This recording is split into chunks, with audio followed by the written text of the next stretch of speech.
Story 1. I created a bucket list from the top comments. If anyone is interested, edit. Added 9 more.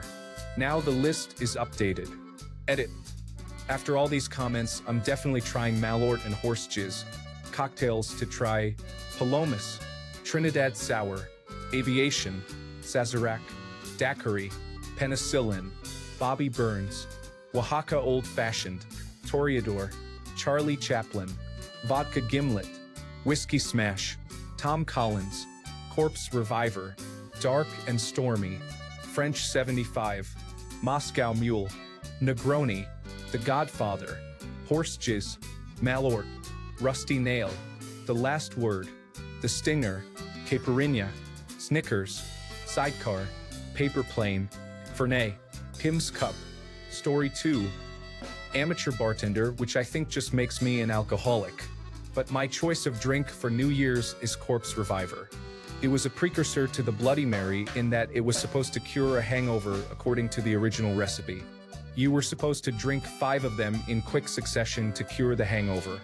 I don't know how they did it, but 5 will just about kill me. Gin or bourbon if you like. Lillet Blanc, Cointreau, and lemon juice. Story 3.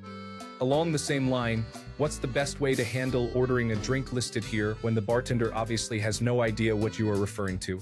I'm assuming in a local hangout, relatively quiet, it's easy to hand your phone over, but that doesn't work anywhere populated. Story 4. The Godfather.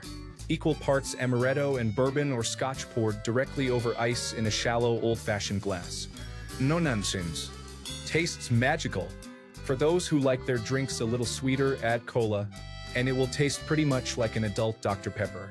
For those of you just learning of this drink, welcome to Alcoholics Anonymous. A lot of you are suggesting changing to 3:1 or 2:1 in favor of whiskey. I love the sweet and smoky flavor of Jim Beam and Disaronno at 1:1, but each to their own. As suggested, there are other cocktails in the same theme.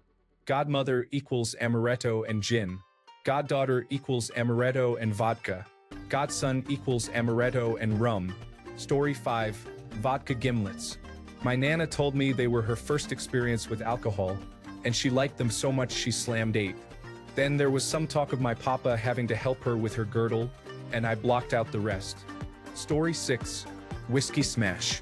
In a cocktail shaker, muddle a couple of lemon wedges in simple syrup. Add a few mint leaves and 1.5 to 2 ounces of whiskey. Shake and strain over fresh ice. It's a super refreshing summer drink. Another one I've been drinking lately, I don't have a name for. Take 1.5 ounces of gin, half an ounce of Saint Germain, half an ounce of lemon juice, and a few dashes of grapefruit bitters. Shake and strain over fresh ice. Equally refreshing as a whiskey smash if you like gin. Story 7. Ooh, here we go. Cocktail bartender here, full of opinions. My number 1 answer is always going to be a Trinidad Sour purely because of how out of left field it is for most drinkers. The base spirit is bitters instead of any of the common offenders. It's spicy, rich, complex, and very well balanced for containing a shot and a half of bitters. Though I personally think it's better with equal parts rye and Angostura, but I love my rye. Gin fans need to give the Aviation a good try. It's one of the cocktails that turned me from, I don't really like gin, to, turns out I just don't really like gin and tonic.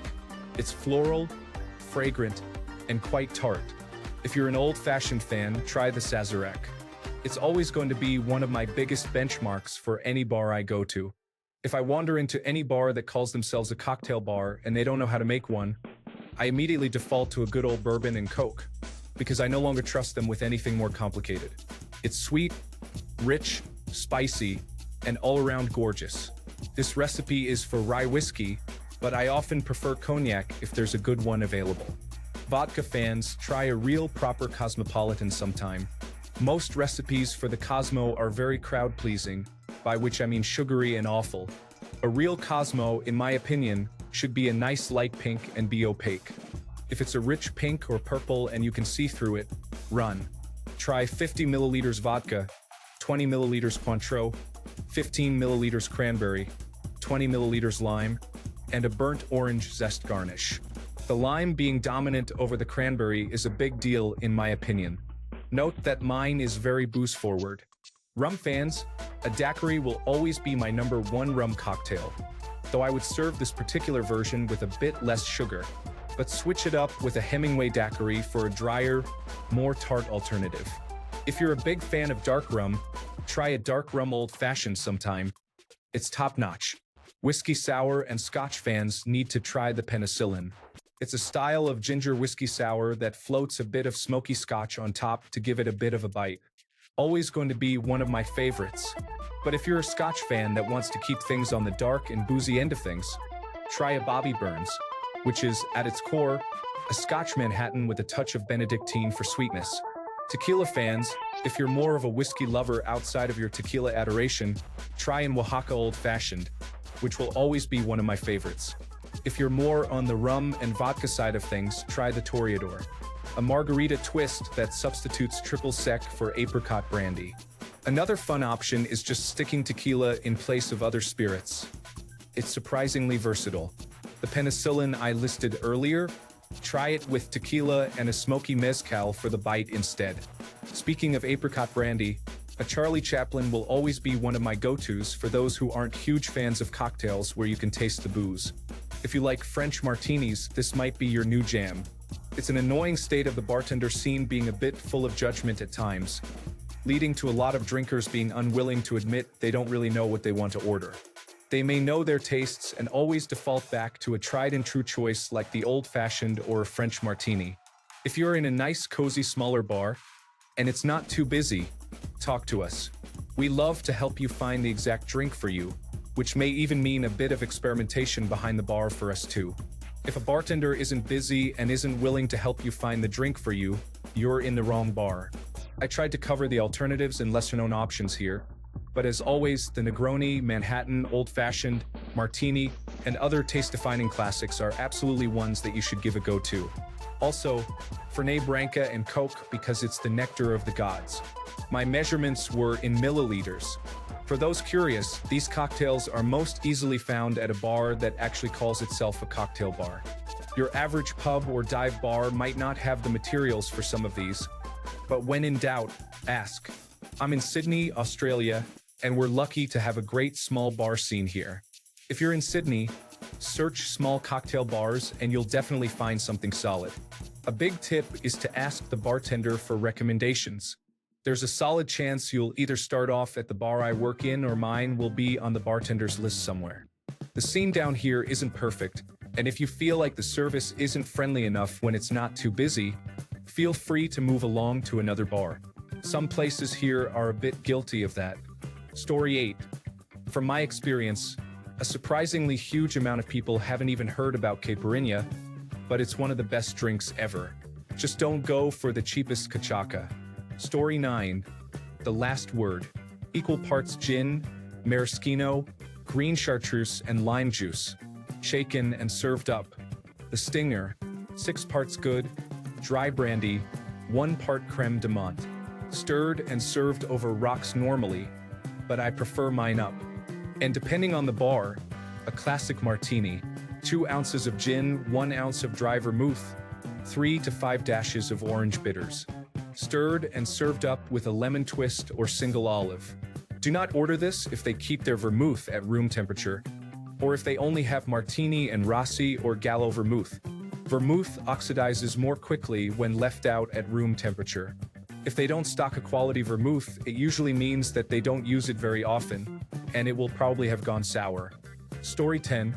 Sazerac, it's a classic cocktail.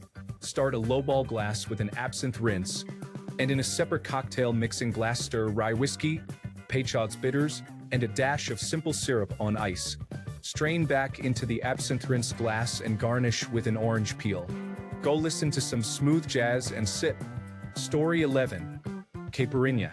It is unlikely that your local bar will have the cachaca required to make it, but if you can find a bar that does, it is dangerously smooth. Just cachaca, sugar, and lime shaken and poured over ice. The drink is native to Brazil, and I have not had anything quite like it. Story 12. I give everyone a Snickers shot when they ask for a surprise or offer to buy me a shot because it's my favorite. 10 milliliters of Kahlua, 10 milliliters of Frangelico, 10 milliliters of Baileys with salt shaken over the top make it taste much like a Snickers bar, and it is great for those who don't do well with the taste and burn of alcohol. Story 13, vodka soda. I'm serious. Decent vodka, very cold ice, very sparkling water, a wedge of lime, done. Edit. Alright, about the cold ice. Imagine Jeff, the ice cube. If Jeff is just barely frozen, he'll melt when you add the other ingredients, watering down your drink. Awful. But if Jeff is at minus 25 degrees Celsius, minus 13 degrees Fahrenheit, he'll first absorb 25 degrees Celsius, 45 degrees Fahrenheit, worth of heat before he even starts to melt. That's what makes the big difference in actually cooling down your drink instead of just watering it down.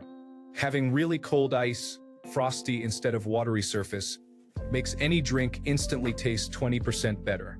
Oh, and edit, or lemon, whichever you like more. Lemon equals more fruity. Lime equals more bitter. Story 14, Tokyo tea for value drinking. Basically, a Long Island made with Midori instead of Coke. It's almost all liquor, depending on how they make it, you usually get a couple of shots worth for the price of one. And it's surprisingly palatable considering. Story 15, we used to play golf in my dorm room where every room is a hole, and the host of the room provides a drink for people. One day, I found this drink called Flaming Dr. Pepper that seemed interesting. Here is the recipe. 3 parts amaretto, 1 part high-proof liquor. I used 151 rum, 1 pint of beer.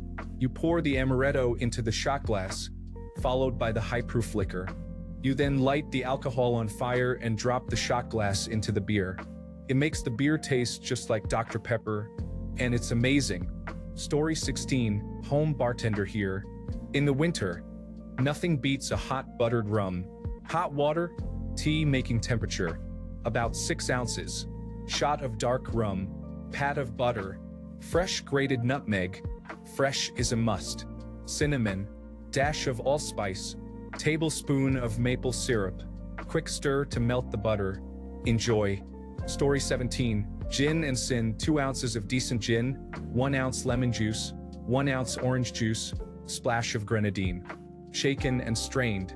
Tastes so refreshing. Crisp and semi-tart sweet. Story 18, one of my favorites is penicillin, and I've only just started seeing it on more bar menus. Blended scotch, lemon juice, and a honey ginger syrup shaken and on ice with a super smoky Islay scotch floated on top. Story 19, mojito, what is underrated is making it the right way. Crushed ice, Cuban rum, properly muddled mint, not broken up, just pressed. It's remarkably refreshing and light.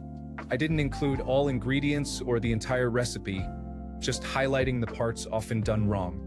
Glad to see some professionals elaborate on the technique, as it's the technique that separates a good mojito from a bad one, which is why I put this as underrated. A good one is underrated. Story 20.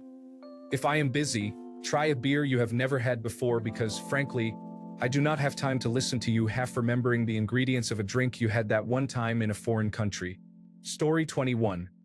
Bartender and bar owner, let me tell you about the martini. Proper, traditional, excellent, and easy. Chill a martini glass by loading it with ice and water. In a shaker full of ice, pour in 1.5 ounces of your favorite gin. I find Watershed's 4 Peel Gin from Columbus, Ohio, to be my current favorite for this recipe, but use whatever gin you enjoy. Next, and this is crucial, add dry vermouth. It makes the drink a little oily and adds a slight sweetness and tang to counterbalance the gin's flavors.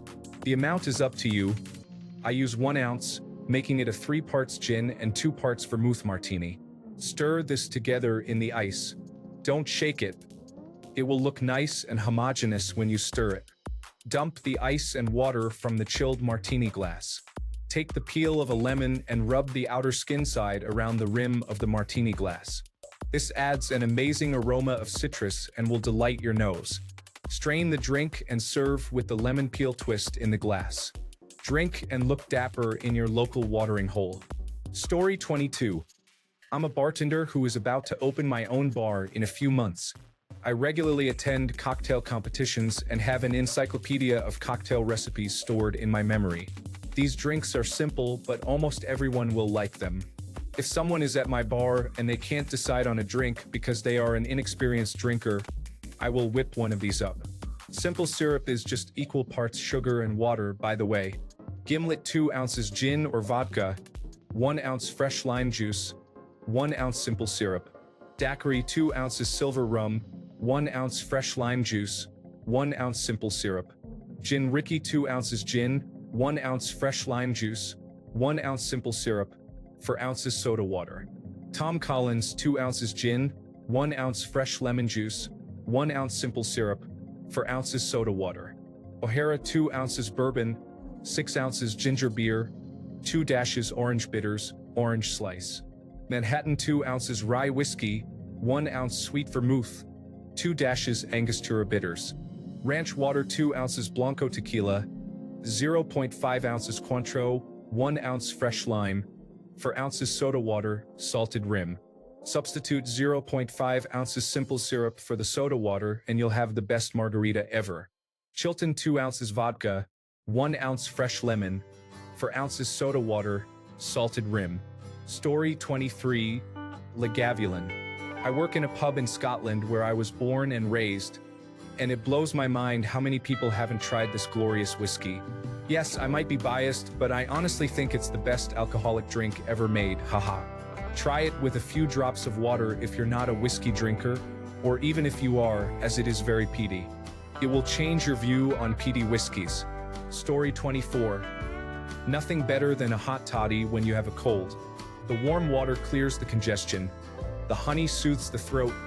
The acid in the lemon clears it all out. And the whiskey numbs the body. Use high-quality whiskey. On a cold day, this drink will do wonders.